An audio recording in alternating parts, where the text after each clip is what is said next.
వాడమని చెప్పి కూడా నేను మీకు తెలియజేస్తున్నా. ఇది తెలుగుదేశం పార్టీ చిత్తశుద్ధి. మన పార్టీ విధానాలు, మన ఆలోచనలు దేశంలో రాజకీయ పార్టీలకి బ్లూ ప్రింట్గా నిలిచాయి. సామాజిక న్యాయం అనేది తెలుగుదేశం రాజకీయాల్లో తెచ్చిన అతి పెద్ద సామాజిక విప్లవం. అట్టడుగు వర్గాలకు అధికారంలో రాజకీయ ముఖ చిత్రాన్ని మార్చింది మనమే. 40 ఏళ్లకు ముందు బీసీలని రాజకీయ అధికారంలో భాగస్వాములు చేశాం. ఇదే తెలుగుదేశం పార్టీ తిరుగులేని శక్తిగా మార్చింది. తర్వాత కాలంలో దేశంలో అన్ని రాజకీయ పార్టీలు బీసీలను గుర్తించే పరిస్థితికి వచ్చారు. సంస్థాగతంగా దేశంలోనే ఒక బలమైన పార్టీ మన పార్టీ. ఒక ప్రాంతీయ పార్టీగా పుట్టి కోటి సభ్యత్వాల్ని 45 రోజుల్లో పూర్తి చేసిన ఏకైక పార్టీ తెలుగుదేశం పార్టీ. ఈ ప్రయాణం ఇంకొక పక్కన చూస్తే జాతీయ స్థాయిలో కేంద్ర ప్రభుత్వాలు తీసుకున్న అనేక నిర్ణయాల్లో తెలుగుదేశం పార్టీ కీలక పాత్ర పోషించింది. What AP thinks today, India thinks tomorrow అనేది అనేక సార్లు ప్రూవ్ అయింది. విద్యుత్ సంస్కరణలు, ఓపెన్ స్కై పాలసీ, పీపీపీ విధానాల్లో మౌలిక సదుపాయాలు, ప్రజల వద్దకు పాలన, జవాబుదారీ వ్యవస్థ, ఇలాంటి అనేక విషయాల్లో మనం దేశానికి పరిచయం చేశాం. ఈ ప్రయాణం మరింత గొప్పగా సాగాలి. ప్రస్తుత టెక్నాలజీ యుగంలో ప్రజల అవసరాలకు అనుగుణంగా పార్టీ విధానాల్లో నూతనత్వాన్ని తీసుకొద్దాం. ఈ దిశగా కడప గడ్డపై జరుగుతున్న ఈ మహానాడు అనేక నిర్ణయాలు చర్చించి భావితరాల భవిష్యత్తు కోసం కార్యక్రమాన్ని రూపకల్పన చేస్తామని చెప్పి కూడా నేను మీకు తెలియజేస్తున్నా. ఈరోజు ఒక్కసారి మీరు ఆలోచిస్తే ఈ మహానాడు భవిష్యత్తుని ఒక దశ దిశ నిర్దేశించే విధంగా ఈ మహానాడు ఉండబోతుంది. నేను ఒకే ఒక విషయం ఇక్కడుండే కార్యకర్తలకు, నాయకులకు విజ్ఞప్తి చేస్తున్నాను.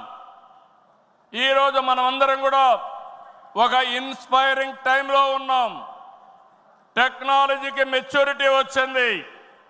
స్వాతంత్రం వచ్చిన తర్వాత 78 సంవత్సరాల్లో ఏమి అభివృద్ధి జరిగిందో రాబోయే 22 సంవత్సరాల్లో అంతకంటే రెట్టింపు అభివృద్ధి జరిగే అవకాశం ఉంది. దీనికి కారణం ఈ దేశంలో ఉండే ప్రజలే కారణం అని చెప్పి నేను మీకు తెలియజేస్తున్నా. ఆ దిశగా ఈ మహానాడు ఒక చరిత్రలో మిగిలిపోతుంది. 2025 కడప మహానాడు ఒక చరిత్ర తిరగ రాయడానికి దోహదం చేస్తుందని మరొక్కసారి విజ్ఞప్తి చేస్తున్నాను. అందుకే ఇప్పుడే నాయకత్వంతో మాట్లాడినాక నేను మాట్లాడిన తర్వాత లోకేష్ గారు పార్టీకి 6 శాసనాలతో ఒక బ్లూ ప్రింట్ రిలీజ్ చేస్తారు.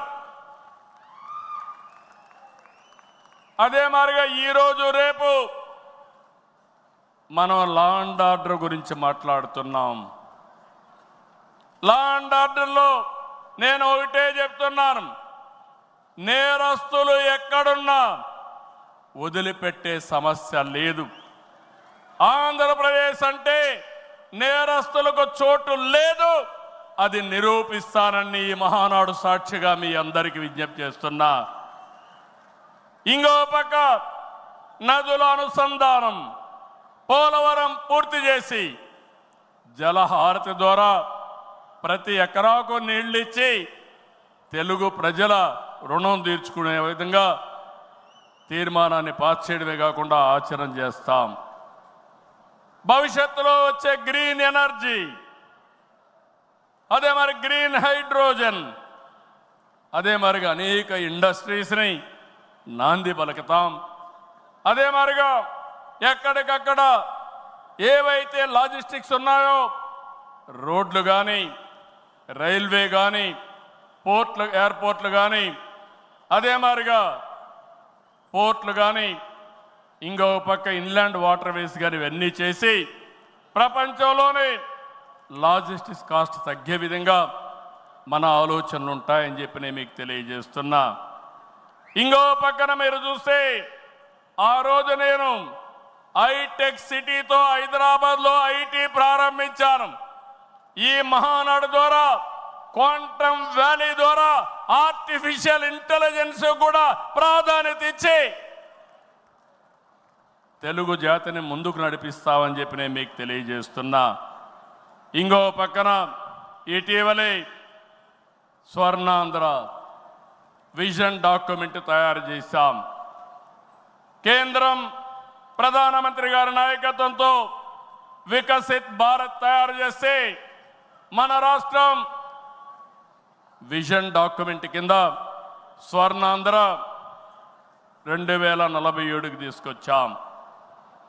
మీరు ఒకసారి చూస్తే 2.4 ట్రిలియన్ యుఎస్ ఎకానమీ ధ్యేయంగా పెట్టుకుని ప్రతి ఒక్కరి ఆదాయం 55 లక్షల రూపాయలు ఉండేట్టుగా దాని కార్యక్రమం రూపకల్పన చేశాం.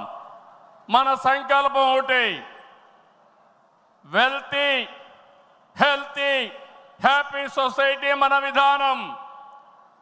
అందరికీ జీవన ప్రమాణాలు పెరగాలి, జీరో పావర్టీ మన సిద్ధాంతం. 2047కి జీరో పావర్టీ సాధించి దేశానికి ఒక దిశ నిర్దేశిస్తామని చెప్పి నేను మీకు తెలియజేస్తున్నా. ఆ తర్వాత P4 ద్వారా ఆర్థిక అసమానతలు తగ్గించే విధానానికి శ్రీకారం చుడతాం.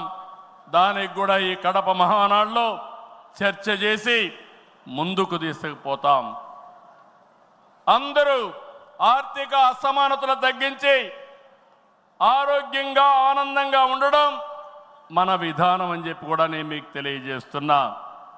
ఇలాంటివన్నీ మీరు చేయడానికి రాబోయే 10 సంవత్సరాల్లో రాష్ట్ర ఆర్థిక పరిస్థితే కాదు, మనం అనుకున్న విధానాలన్నీ చేసి ఆటో పైలట్లో పెట్టే బాధ్యత మనదని చెప్పి నేను మీకు తెలియజేస్తూ, అలాంటి మహత్తర కార్యక్రమానికి ఈ కడప వేదిక కావడం చరిత్రలో చిరస్థాయిగా రాసుకోవడానికి మనం అందరం కూడా ఇక్కడ సమావేశమయ్యాం.